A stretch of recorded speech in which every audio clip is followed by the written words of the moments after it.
Assalamualaikum warahmatullahi wabarakatuh. Pada video kali ini kita akan membahas tentang hajab, rod, aul dalam hukum waris Islam. Tiga konsep ini berperan dalam mengatur pembagian harta waris agar adil sesuai syariat Islam. Nah, yang pertama hajab. Apa itu hajab? Secara bahasa, hajab berarti penghalangan. Dalam hukum waris Islam, hajab adalah kondisi di mana hak seorang ahli waris berkurang atau hilang karena adanya ahli waris lain yang kedudukannya lebih dekat dengan pewaris. Hajab terbagi menjadi dua. Yang pertama, hajab hirman. Hajab hirman yaitu penghalangan total, di mana seorang ahli waris tidak mendapatkan warisan sama sekali. Contohnya, cucu laki-laki terhalang oleh adanya anak laki-laki atau paman terhalang oleh ayah. Yang kedua, hajab nukson, yaitu pengurangan bagian, bukan penghapusan total. Contohnya yaitu ibu seharusnya mendapatkan 1/3, tetapi karena pewaris memiliki anak, maka bagian ibu berkurang menjadi 1/6. Yang kedua yaitu rod. Secara bahasa, rod berarti mengembalikan. Dalam waris Islam, rod adalah pengembalian sisa harta kepada ahli waris dzawil furud. Apabila setelah pembagian awal masih ada sisa dan tidak ada ashabah yang berhak menerimanya. Contohnya seperti jika pewaris meninggalkan ibu dan satu anak perempuan, dan setelah bagian masing-masing diberikan masih ada sisa harta, maka sisa itu dikembalikan kepada mereka secara proporsional.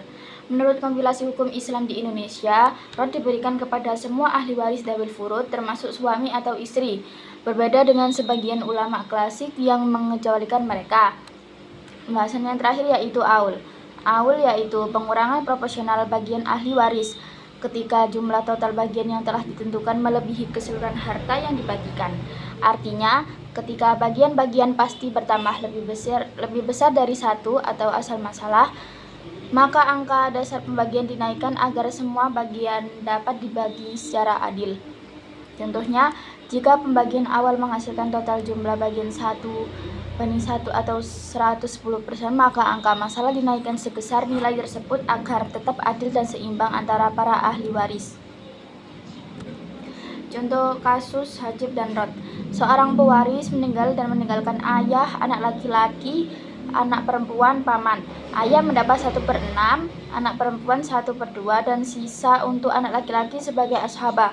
Sementara paman terhalang total atau mahjub hirman karena ada anak laki-laki dan ayah. Dalam contoh lain, jika pewaris hanya meninggalkan suami dan anak perempuan dan masih ada sisa harta, maka sisa tersebut dikembalikan melalui rod kepada mereka sesuai proporsi.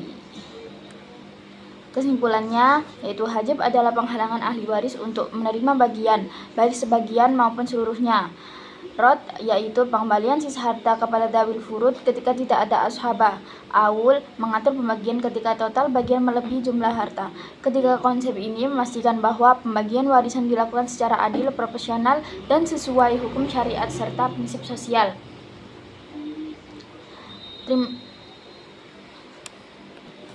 Demikian yang dapat saya sampaikan, kurang lebihnya mohon maaf. Wassalamualaikum warahmatullahi wabarakatuh.